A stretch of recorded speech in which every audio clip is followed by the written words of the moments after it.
Good morning and welcome to Zen Fits from the center of the world, Blackstone, Virginia. But then you too are at the center of the world, and one day I'll explain this. The title of today's topic, or meditation, I call these meditations because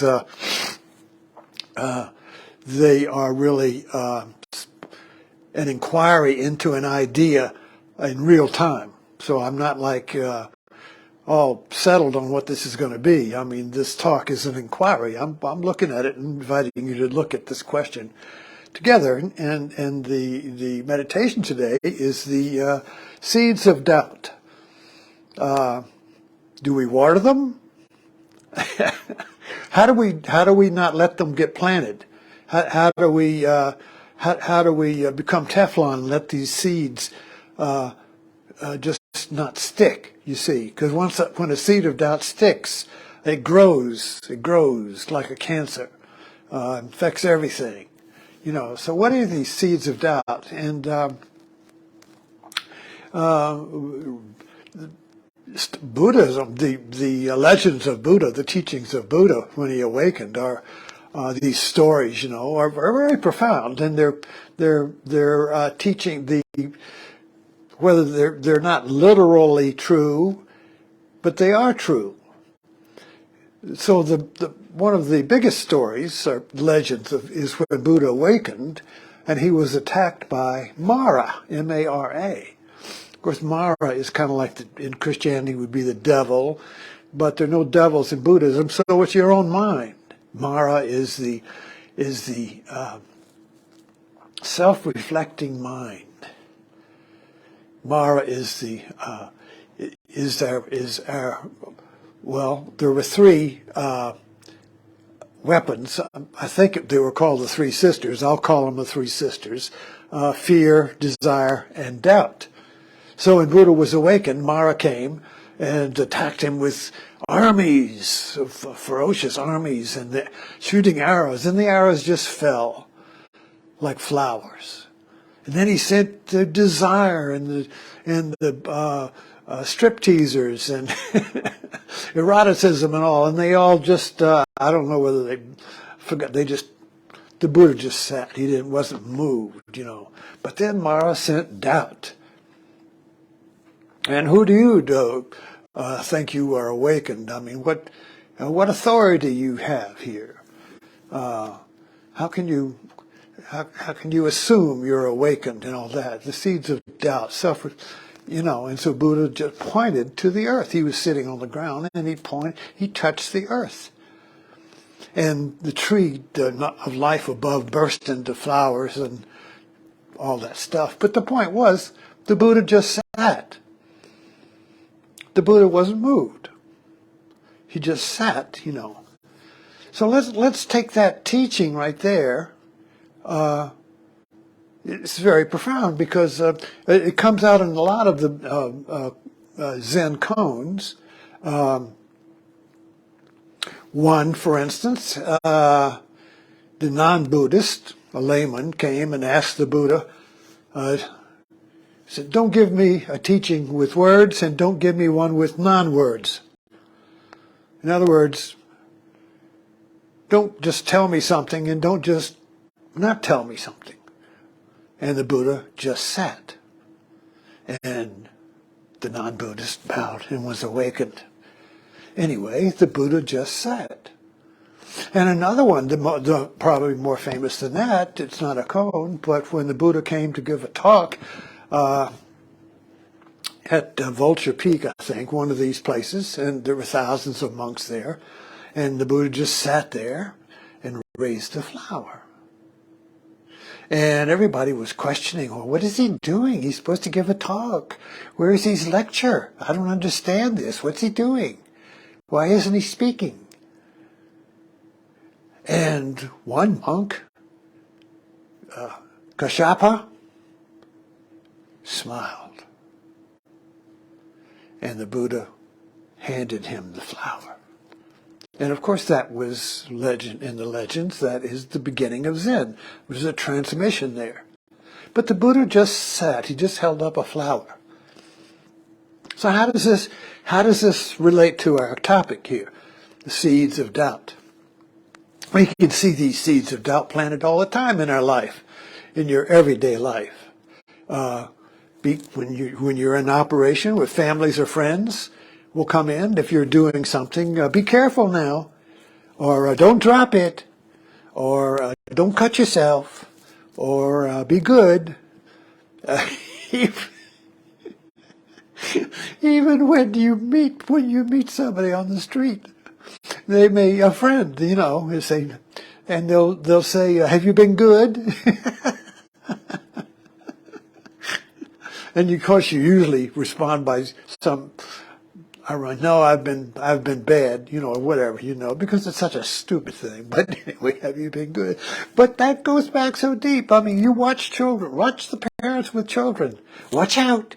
Be careful. Be careful. Be careful. Be careful. And the kid then begins to doubt. I mean, children are naturally good and naturally careful, but they're not careful, but they're being careful.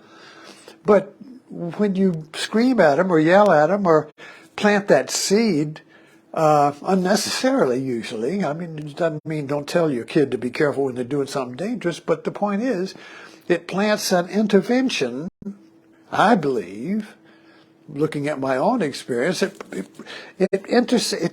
intervenes in your being with the moment into being in the moment and outside the moment at the same time. In other words, when you're totally involved in something, you're here. But then when somebody standing outside says, be careful, now there's two minds. There's one mind doing it and the other mind watching to be sure you're careful. So this watcher, this parent, gets embedded in our very mind, and it creates a self-reflecting mind that is always watching myself to make sure I'm being correct. Oh, what will people think? Oh, what if I screw up?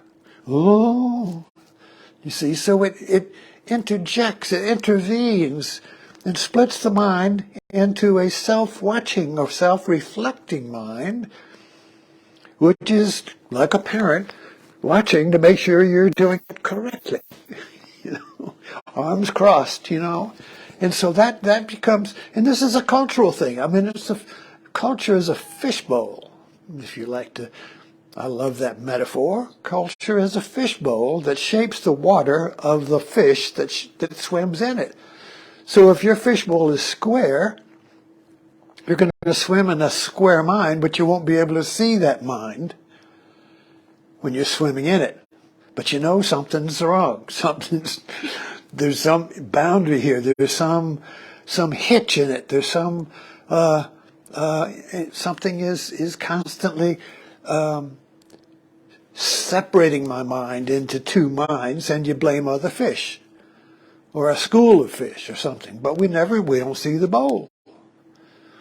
So your spiritual questioning, your spiritual life, your spiritual journey is really a subtle questioning that it's not the fish that are to blame. It's not you that's to blame. It's the shape of your mind, the shape of the culture, the shape of the fishbowl. And you can't see the fishbowl because you're in the fishbowl. In other words, we can only see objects. So there's no way to see the fishbowl from outside the fishbowl because we're in the fishbowl. But we can feel it. It's kind of like a blind man feeling the shape of the cell. Can't see the cell, can't see the fishbowl, but you can, like a little fish, you go around and you basically, your practice is to connect the dots of your feeling mind, of your sensing mind, because the objective mind is shaped by the bowl, you see. But your true sense, your inner sense, your inner truth, that is beyond the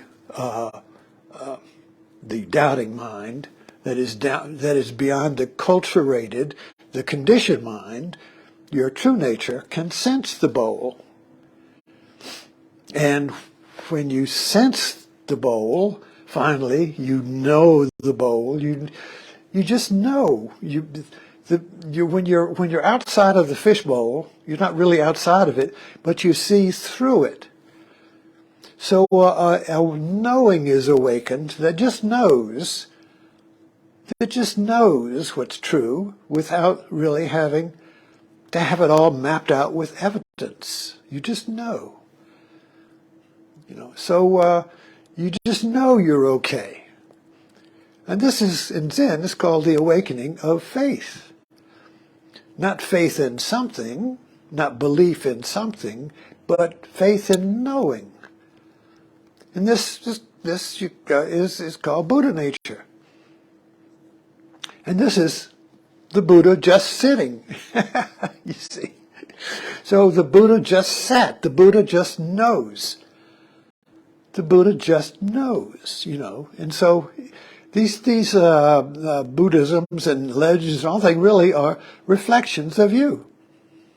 So from the beginning, all beings are Buddha, said Hakuun, one of the founding patriarchs of Zen. From the beginning, all beings are Buddha. Well, what is Buddha? Well, is that something out there, some old guy in the past, something out there? No. From the beginning, all beings are knowing. From the beginning, you are knowing. So this awakening of knowing is beyond doubt. But the irony is, in order to get there, you have to doubt. And this is the great irony, the great mystery of Zen or Buddhist teachings is that it's paradoxical. It's ironic. It's catch-22. It's yes that is no, no that is yes. Doubt, but don't doubt. In other words, it pushes you. It motivates you. It drives you to leap beyond these pairs of opposites of either or, which is the self-reflecting mind. See, the self-reflecting mind, when this is like one mind, one knowing, and then it splits into two minds, so there is a there is doing something, and there is the mind that watches it. So this is a cultured mind. This is a shaped mind of our particular culture, which is dualism. Everything comes in twos, like in Noah's Ark. So every mind is enculturated, is conditioned to be a split mind, a self-reflecting mind. And this is our fishbowl. So, in order to be one mind, one world, one reality, one doing, one knowing, you have to go through the difficult process of deconstructing the fishbowl, because it's artificial. It's not your natural mind. It's not your Buddha mind. It's not your nature, your true self. So this is the journey. This is the journey where you have to doubt. Anyway, thanks for dropping in on this nice Saturday morning.